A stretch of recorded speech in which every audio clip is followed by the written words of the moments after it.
but it's not about white people. It is about white people because America is a way of living. America is a white country that was taken away from the people who built it. I noticed you didn't mention suicide rates for white people, and you didn't mention opioid deaths. When people feel desperate, when they feel that there's no reason to go on, that the system is rigged against them, they stop forming stable attachments. They stop having children. They start killing themselves directly with suicide, and indirectly suicide through drug overdoses. And that is what is happening in the United States. White people are told that they are evil, that they are murderers, that there is nothing good about them, that people are being brought permanently and impermanently, supposedly through H-1Bs and the like, to the United States. Oh, yeah, there might be some good jobs here, but we won't let you have them. Oh, graduate from an engineering school in the United States, get a computer science degree. Sorry, you're not wanted. You might ask for too much money. You might demand a certain level of care from your employer. So screw you. We have a whole world, billions of non-white people to choose from, and we have the political power to shove this down your throat. It's female education. The more females are educated, the more schooling they get, the less children they have. This is a worldwide phenomenon. I mentioned it with regard to the Parsis of India, the descendants of the Zoroastrians. They are set to disappear from the earth in about 3 generations, because the women are so highly educated. Now, you want to talk about education, if not just in universities and colleges, in elementary schools, middle schools, high schools, whites are inculcated with the belief that they are wicked, that they are the source of all evil in the world, and furthermore, that there's nothing that they can do about it. That this stain on their souls is, it can't be effaced. Now, I mean, you can imagine the effect that this has on young people. You know, look, part of the reason why women in the West, let's stick to North America, sure, are not having children is because there's been a trade-off. It used to be that people had families, they had communities, they had traditions. Well, it's no surprise that libertarianism of the type that Kyle espouses is popular to the extent that it's popular only in the West, or that it's taken seriously, because the trade-off is, those things you used to have, family, community, tradition, nations, you don't need those anymore. What we're going to give you is license. You want to walk in a slut walk, say? You want to be proud as a woman of your 100 sexual partners? If you want to be able to post pictures of cats and designer cocktails on Instagram, and that's perfectly normal, because instead of showing pictures of her children, which she doesn't have, she's going to show pictures of designer cocktails and her cat. This is the trade-off. You don't, those things that you used to have, that used to be taken for granted, you can't have them anymore, or they're bad. But in exchange, you get license. You get personal license, a sexual license. And, well, to a certain extent, it's worked.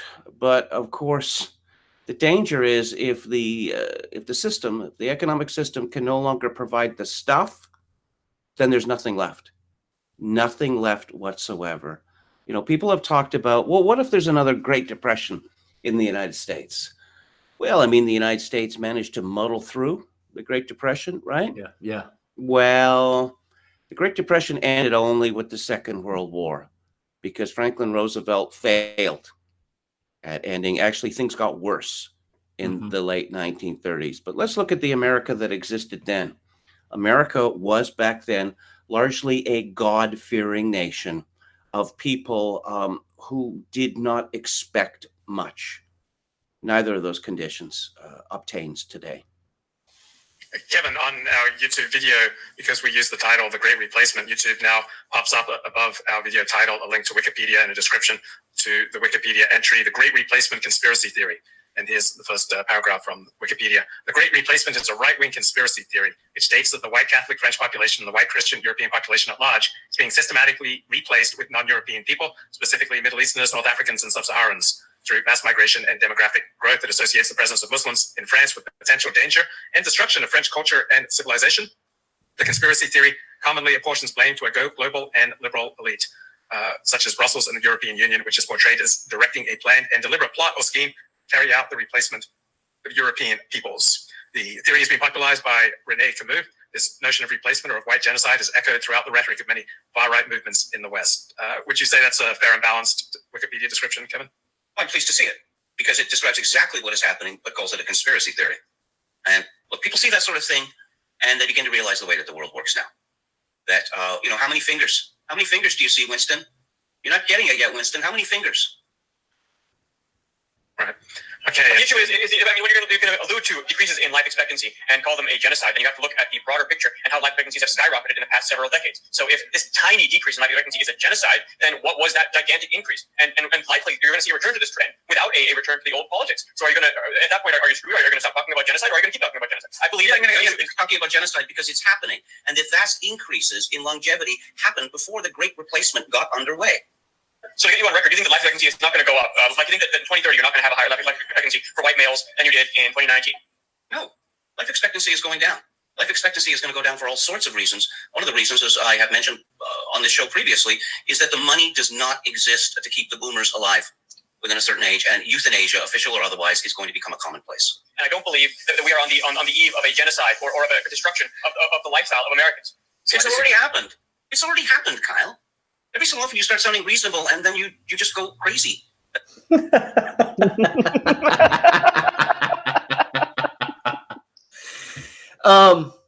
But imagine growing up in California, and imagine growing up in a place where everyone looked like you, when everyone shared basic assumptions about life with you, and now they don't, and now that's gone.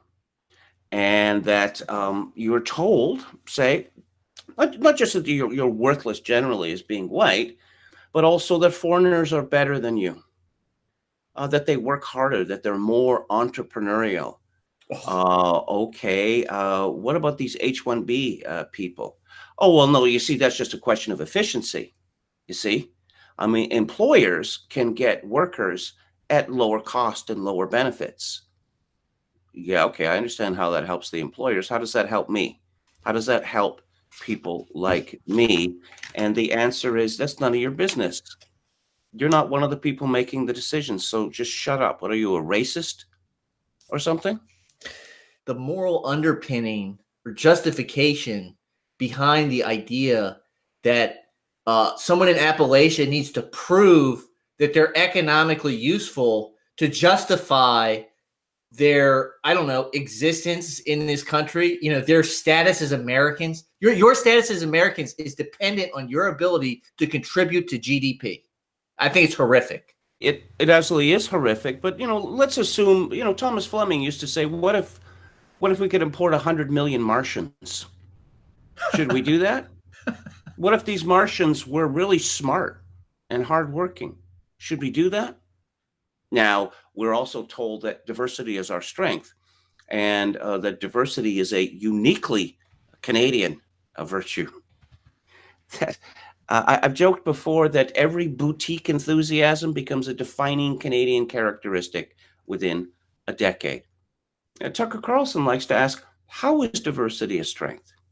They have no answer for this. Restaurants. No, you have to do better than that, especially since... to give one example, when I was growing up in Vancouver, all of the pizza restaurants were owned by Greeks, all of them. There's lots of sushi restaurants in Vancouver. They're not owned and run by Japanese. They're owned and run by Chinese and Koreans. I remember some years ago, my son, I asked him, what he was studying in school, and, the Soviet Union. And I had a strong interest in the Soviet Union, read hundreds of books about it. So, what did you learn today? Oh, how Stalin greatly improved the Soviet Union and, made it the country that could resist the German invasion. And what, the purges and the starvation and the Red Terror and all that? Well, it was necessary. And I said, people are not cattle to be culled. But, that wasn't what his teacher was telling him. And the man who invented the term genocide was called Raphael Lemkin. He wrote, generally speaking, genocide does not necessarily mean the immediate destruction of a nation, except when accomplished by mass killings of all members of a nation. It is intended rather to signify a coordinated plan of different actions, aiming at the destruction of essential foundations of the life of national groups. The objectives of such a plan would be the disintegration of the political and social institutions, of culture, language, national feelings, religion, and the economic existence of national groups, and the destruction of the personal security, liberty, health, dignity, and even the lives of the individuals belonging to such groups. That is exactly what is happening to white people in the West today.